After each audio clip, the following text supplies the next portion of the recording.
খবর শুনছেন দুর্গাপুর সংবাদ চ্যানেল থেকে। আজ রবিবার 15 তারিখ। জানাবো আজকের বাছাই করা গুরুত্বপূর্ণ 10টি তাজা খবর। শুরুতেই হেডলাইন। আবাসের তালিকায় ক্ষোভ, দিনহাটার পঞ্চায়েতে ভাঙচুর, বিক্ষুব্ধদের ঝোলানো হলো তালা। সোনা ব্যবসায়ীর থেকে 11 লক্ষ টাকার গয়না ছিনিয়ে নিল দুষ্কৃতীরা, বাইক দাঁড় করিয়ে হামলা জগাছায়। সিপিএম নেতার নামে পোস্টার, চাঞ্চল্য জলপাইগুড়িতে, বিজেপি বলছে ডাল মে কুছ কালা হ্যায়। ঠান্ডায় কালিম্পংকে টেক্কা, দক্ষিণের 5 জেলার 7 জেলায় জারি শৈত্যপ্রবাহের সতর্কতা। শ্লীলতাহানির গুরুতর অভিযোগ উঠেছিল, তন্ময় ভট্টাচার্যকে নিয়ে বড় সিদ্ধান্ত নিল সিপিএম।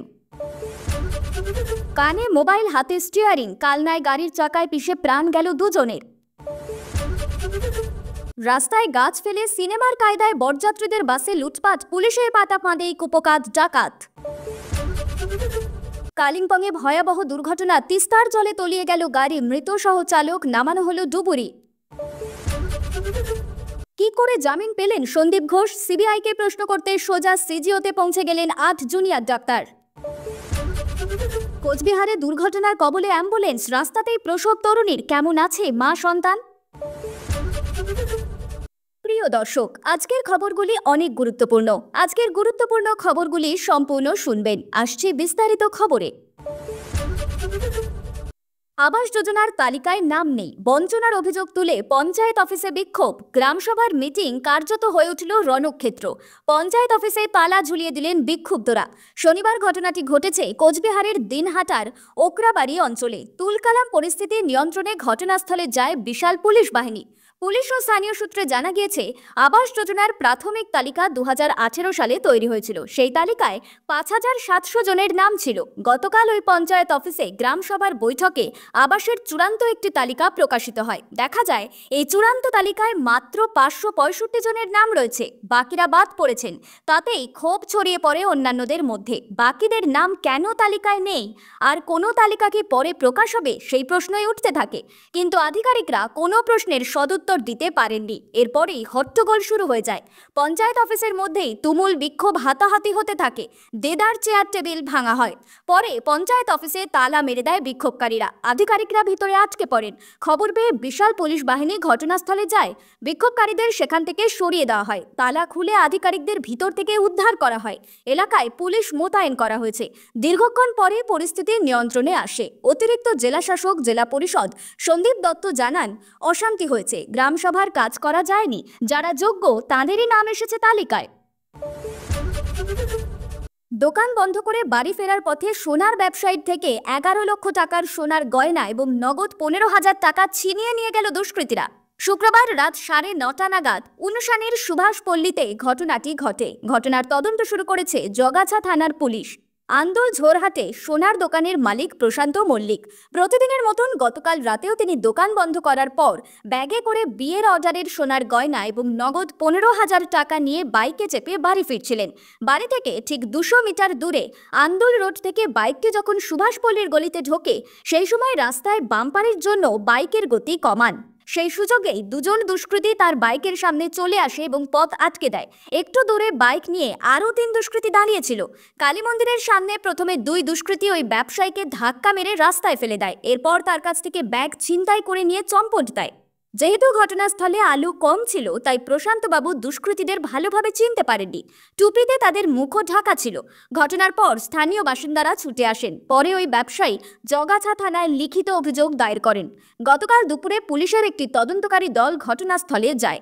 ওই ব্যবসায়ীকে জিজ্ঞাসাবাদের পাশাপাশি এলাকার বিভিন্ন দোকান থেকে সিসিটিভি ফুটেজ সংগ্রহ করে। এই ঘটনার জেরে স্থানীয় বাসিন্দাদের মধ্যে আতঙ্ক ছড়িয়ে পড়েছে। তারা জানিয়েছে, রাস্তায় আলো কম, পুলিশের নজরদারিও নেই। দুষ্কৃতীদের খুঁজে তল্লাশি শুরু করেছে জগাছা থানার পুলিশ, যদিও এখনো পর্যন্ত কাউকেই গ্রেফতার করা যায়নি। প্রিয় দর্শক, আপনি কোন জেলা থেকে দেখছেন কমেন্ট করে জানাবেন। এবং আমরা এই ভিডিওতে 4000 লাইক ও 3000 সাবস্ক্রাইবার টার্গেট করেছি, তাই আমাদের টার্গেটটি সম্পূর্ণ করবেন। অনেকেই আমাদের খবর শুনছেন কিন্তু সাবস্ক্রাইব করছেন না, ভুলে যাচ্ছেন, তাই এখনই সাবস্ক্রাইব করে দিন। ফিরে আসছি পরবর্তী খবরে। সিপিএম নেতার নামে পোস্টার জলপাইগুড়ি শহরে। জলপাইগুড়ি জেলা কমিটির সদস্য প্রদীপ দে গত বছর ডিওয়াইএফআই এর জেলা সম্পাদক থাকাকালীন দলের এক কর্মীর স্ত্রীকে শ্লীলতাহানি করেছেন বলে অভিযোগ ওঠে। তখন তার বিরুদ্ধে পোস্টার পড়ে, শহর জুড়ে নিন্দার ঝড় ওঠে। কিন্তু এখনো পর্যন্ত কেন তদন্তের অগ্রগতি হলো না তা নিয়ে ফের পোস্টার পড়েছে শহরে। এদিন সকালে জলপাইগুড়ি শহরের রেসকোর্স পাড়া এলাকায় ডিওয়াইএফআই নেতা প্রদীপ ঘোষের নামে পোস্টার দেখতে পান স্থানীয়রা। পোস্টারে লেখা, তদন্ত রিপোর্ট কোথায়, দ্রুত প্রকাশ করতে হবে। পোস্টারের নিচে লেখা, মহিলা সুরক্ষা কমিটি। পোস্টার নিয়ে মুখ খুলেছেন স্বয়ং প্রদীপ ঘোষ। তিনি বলেন, কারোর যদি আমার বিরুদ্ধে অভিযোগ থাকে তবে সে পোস্টার না লাগিয়ে থানায় গিয়ে লিখিত অভিযোগ করুক। আসলে জেলা সম্মেলন এসেছে, তাই এসব করা হচ্ছে বলে আমার মনে হয়। অন্যদিকে এই নিয়ে মুখ খুলেছেন জলপাইগুড়ি সিপিএমের জেলা সম্পাদক সলিল আচার্য। তিনি বলেন, সবটাই চক্রান্ত। আজ প্রদীপের নামে এই অভিযোগ হয়েছে, কাল আরও 5 জনের নামে হতে পারে। এসবকে আমরা গুরুত্ব দিচ্ছি না। রাজ্য জুড়ে শীতের আমেজ। শনিবার ঠান্ডায় কালিম্পংকে টেক্কা দিল দক্ষিণবঙ্গের 5 শহর। তবে শনিবার সর্বাধিক ঠান্ডা ছিল উত্তরের দার্জিলিং জেলায় 4 ডিগ্রি সেলসিয়াস। পাশাপাশি দক্ষিণবঙ্গের 7 জেলায় শৈত্যপ্রবাহের সতর্কতা জারি করেছে আলিপুর আবহাওয়া দপ্তর। শনিবার দক্ষিণের 7 জেলায় জারি করা হয়েছে শৈত্যপ্রবাহের সতর্কতা। আবহাওয়া দপ্তর জানাচ্ছে, এদিন পশ্চিম মেদিনীপুর, ঝাড়গ্রাম, পুরুলিয়া, বাঁকুড়া, পূর্ব বর্ধমান, পশ্চিম বর্ধমান এবং বীরভূমে চলবে শৈত্যপ্রবাহ। এদিন সকালের দিকে কুয়াশার সতর্কতা জারি করা হয়েছিল নদিয়া, মুর্শিদাবাদ, বীরভূম, পশ্চিম বর্ধমান এবং উত্তর 24 পরগনায়। এছাড়া উত্তরবঙ্গের সবকটি জেলাতেই থাকবে কুয়াশা, যার জেরে কমতে পারে দৃশ্যমানতা। আলিপুর আবহাওয়া দপ্তর জানাচ্ছে, আগামী 2-3 দিন দুই বঙ্গে খুব একটা তাপমাত্রার হেরফের হবে না। স্বাভাবিকের থেকে 3 থেকে 4 ডিগ্রি কম থাকতে পারে তাপমাত্রা।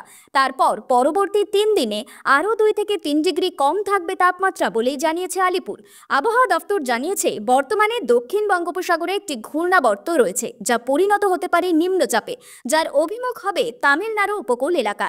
এছাড়া আরেকটি ঘূর্ণাবর্ত রয়েছে আসামের উপরে। লাক্ষাদ্বীপ এবং মালাদ্বীপে রয়েছে একটি ঘূর্ণাবর্ত। তন্ময় ভট্টাচার্যের উপর থেকে সাসপেনশন তুলে নিল সিপিএম। তন্ময় ভট্টাচার্যের বিরুদ্ধে শ্লীলতাহানির অভিযোগ আনেন এক মহিলা সাংবাদিক। গুরুতর এই অভিযোগ ওঠার পরেই তন্ময় ভট্টাচার্যকে সাসপেন্ড করে সিপিএম নেতৃত্ব। সিপিএম নেতার বিরুদ্ধে ওঠা অভিযোগের তদন্তে 3 সদস্যের কমিশনও গঠন করেছিল সিপিএম।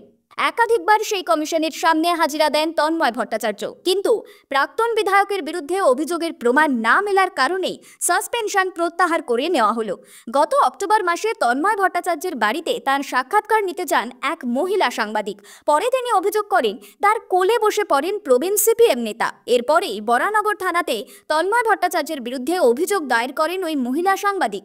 অভিযোগ দায়েরের পর একাধিকবার বরানগর থানায় গিয়ে পুলিশি জিজ্ঞাসাবাদের মুখোমুখি হন তন্ময়। যদিও পুলিশ তার বিরুদ্ধে কোনো পদক্ষেপ গ্রহণ করেনি। এবার দলীয় স্তরেও অভিযোগমুক্ত হলেন প্রবীণ এই সিপিএম নেতা।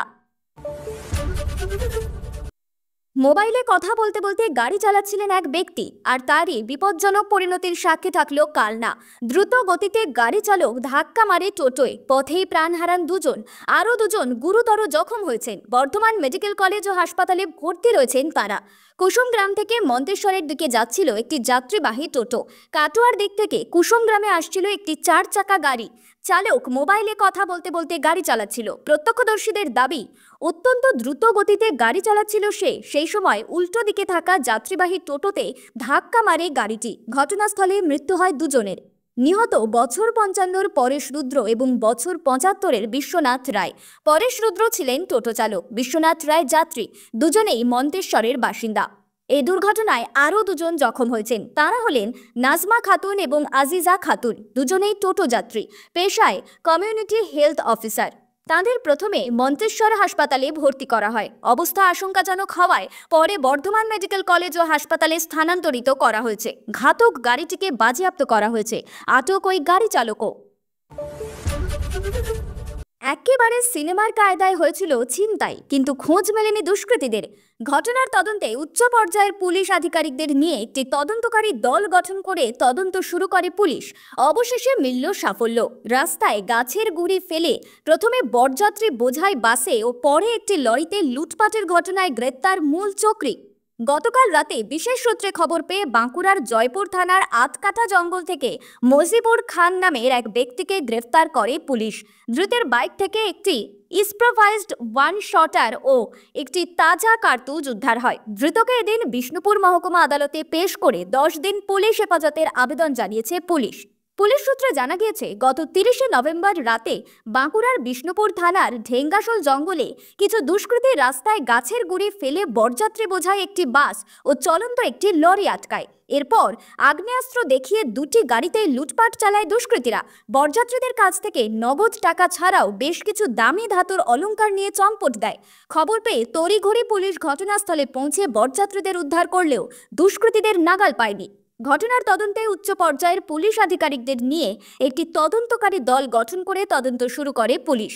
এরপর নির্দিষ্ট সূত্র কাজে লাগিয়ে ও প্রযুক্তির সহায়তা নিয়ে 1 ডিসেম্বর এই ঘটনায় অভিযুক্ত সাবেক আলী মোল্লা নামের একজনকে চিহ্নিত করতে সমর্থ হয় পুলিশ। তাকে গ্রেফতার করে জিজ্ঞাসাবাদ করে আরও বেশ কিছু তথ্য হাতে আসে পুলিশের। মূল চক্রীকে ধরতে পাতা হয় ফাঁদ। এসব তথ্যের উপর ভিত্তি করেই গতকাল রাতে জয়পুর থানার আধকাটা জঙ্গলে ওই ঘটনার মূল চক্রী মজিবুর খানের জন্য অপেক্ষা করতে থাকে পুলিশ। গভীর রাতে বাইক নিয়ে জঙ্গল পথে যাওয়ার সময় পুলিশ তাকে ধরে ফেলে। তার বাইক থেকে উদ্ধার হয় আগ্নেয়াস্ত্র ও কার্তুজটি। পুলিশ জানিয়েছে, মজিবুর খানের বাড়ি গড়বেতা থানার ছোট আঙারিয়া গ্রামে। তাকে জিজ্ঞাসাবাদ করেই গোটা দলের খোঁজ পেতে চাইছে পুলিশ। উত্তরবঙ্গে ফের দুর্ঘটনার মুখে পড়ল গাড়ি। ঘটনাটি ঘটেছে কালিম্পংয়ে। বাংলা সিকিম লাইফলাইনে 10 নম্বর জাতীয় সড়কে এই ভয়ঙ্কর দুর্ঘটনাটি ঘটে। তবে এটাই প্রথম নয়। গত মাসেই সিকিমের রংপুতে যাত্রীবাহী বাস সোজা খাদে পড়েছিল। এই দুর্ঘটনাতে বেশ কয়েকজন প্রাণ হারায়। সেই দুর্ঘটনার ভয়াবহতা আজও টাটকা রয়েছে। তার মধ্যেই ফের দুর্ঘটনার কবলে পড়ল গাড়ি। সূত্রের খবর, নিয়ন্ত্রণ হারিয়ে তিস্তায় তলিয়ে গেছে গাড়িটি। ঘটনাস্থলে মৃত্যু ঘটে সহচালকের। এখনও গাড়ি চালককে পাওয়া যায়নি। তিস্তা রঙ্গিত রেস্কিউ টিম এবং রম্ভি থানার পুলিশ ইতিমধ্যেই উদ্ধার কাজ শুরু করেছে। নামানো হয়েছে ডুবুরিও। জানা গিয়েছে, শিলিগুড়ি থেকে পণ্য বোঝাই ছোট গাড়িটি কালিম্পংয়ের উদ্দেশ্যে যাত্রা শুরু করেছিল, কিন্তু রম্ভি থেকে কিছুটা দূরে পাহাড়ি বাঁকে নিয়ন্ত্রণ হারিয়ে ফেলে দুর্ঘটনাগ্রস্ত গাড়িটি। এরপরে সোজা খরস্রোতা তিস্তার খাদে পড়ে যায় গাড়িটি। 90 দিন অতিক্রান্ত। সিবিআই চার্জশিট জমা দিতে না পারায় জামিন পেয়েছেন আরজিকরের প্রাক্তন অধ্যক্ষ সন্দীপ ঘোষ ও টালা থানার প্রাক্তন ওসি অভিজিৎ মণ্ডল। তারপর থেকেই ওঠে প্রতিবাদের ঝড়। আজ শহরের রাস্তায় পরপর প্রতিবাদ। একদিকে জুনিয়র চিকিৎসক ও নার্সরা মিছিল করছেন করুণাময় থেকে সিজিও কমপ্লেক্স পর্যন্ত, অন্যদিকে রানী রাসমণি অ্যাভিনিউতে ডাক্তারদের বিক্ষোভ। প্রতিবাদে পথে নেমেছে তিলোত্তমার মা বাবাও। এরপর এদিন 8 জন জুনিয়র চিকিৎসকদের প্রতিনিধি পৌঁছন সিজিও কমপ্লেক্সে। 132 দিন পেরিয়ে গিয়েছে, বিচার পায়নি তিলোত্তমা। উল্টে আবার জামিন পেয়ে গেলেন সন্দীপ ঘোষ ও টালা থানার প্রাক্তন ওসি, যাঁদের বিরুদ্ধে উঠেছিল গুচ্ছ গুচ্ছ দুর্নীতির অভিযোগ। এরপরই ক্ষোভে ফুঁসে ওঠে চিকিৎসক থেকে নাগরিক সমাজ। এ প্রসঙ্গে জুনিয়র চিকিৎসক দেবাশিস হালদার বলেন, গতকালের ঘটনার প্রতিক্রিয়া হিসাবে সিজিও কমপ্লেক্সে যাচ্ছি, দেখতে যাচ্ছি সাধারণ মানুষ রাস্তায় রয়েছে। এইভাবে বিচার ব্যবস্থাকে প্রহসনে পরিণত করা যাবে না, সেই বার্তা দেওয়ার জন্যই যাওয়া। অপরদিকে তিলোত্তমার বাবা বলেন, আর কি, এভাবেই বিচারের জন্য আন্দোলন আরও জোরালো করতে হবে, পথে নামতে হবে। এদিকে রানী রাসমণি অ্যাভিনিউতে যে মিছিল চলছে সেখানে কুশপুতুল পোড়ানো নিয়ে বাঁধে গন্ডগোল। বিক্ষোভকারীদের দাবি, তাঁদের মিছিলে বাধা দিচ্ছে পুলিশ। যে সময় আন্দোলনকারীরা কুশপুতুল পোড়াতে যান সেই সময় কয়েকজন জল ঢেলে তাতে বাধা দান করেন। দমকল কর্মীরা জল দিতে আসেন। এরপর বাকবিতণ্ডা তৈরি হয়। আন্দোলনরত এক ডাক্তার বলেন, হলুদ জামা পরা একজন এসে ড্রাম দিয়ে প্রথমে জল ঢেলে দিল, তারপর মারধর করতে শুরু করলো। এভাবে বিচার পাওয়া যাবে কিভাবে? অন্তঃসত্ত্বাকে নিয়ে হাসপাতালে যাওয়ার পথে দুর্ঘটনার কবলে পড়ল অ্যাম্বুলেন্স। এদিকে উদ্ধারকারী অ্যাম্বুলেন্স আসতেও দেরি। এমন টেনশনের মুহূর্তে কি করণীয় তা ভেবে যখন মরিয়া পরিবারের লোকজন, তখন প্রবল যন্ত্রণা সহ্য করে পথেই সন্তান প্রসব করলেন দুর্ঘটনায় জখম তরুণী। শনিবার চাঞ্চল্যকর ঘটনাটি ঘটেছে কোচবিহারের বাংলাদেশ সীমান্ত লাগোয়া করলা গ্রাম এলাকায়। পুলিশ ও স্থানীয় সূত্রে জানা গিয়েছে, এদিন প্রসব যন্ত্রণা উঠেছিল জরিফা খাতুন নামে ওই তরুণীর। সীমান্ত লাগোয়া করলা গ্রামে তাদের বাস। সরকারি অ্যাম্বুলেন্স ডেকে দিনহাটা মহকুমা হাসপাতালে তাঁকে নিয়ে যাওয়ার জন্য রওনা হন পরিবারের সদস্যরা, কিন্তু পথেই ঘটে বিপত্তি। নয়ারহাট এলাকায় বাইকের সঙ্গে ওই অ্যাম্বুলেন্সটির ধাক্কা লাগে। অ্যাম্বুলেন্স চালক নিয়ন্ত্রণ হারিয়ে এরপর রাস্তার ধারে লাইট পোস্টে ধাক্কা মারে। প্রসূতি ও তার আত্মীয় দুজনেই দুর্ঘটনায় জখম হন। এদিকে এই অ্যাম্বুলেন্সটি দুর্ঘটনার পর কার্যত বিকল হয়ে যায়। প্রসূতিকে নিয়ে হাসপাতালে যাওয়ার মতন অবস্থা ছিল না, ফলে উদ্ধারকারী অ্যাম্বুলেন্সকে খবর পাঠানো হয়। কিন্তু সেই অ্যাম্বুলেন্স ঘটনাস্থলে পৌঁছানোর আগেই প্রবল প্রসব বেদনা অনুভব করেন তরুণী। রাস্তাতেই পুত্র সন্তান প্রসব করেন জরিফা খাতুন।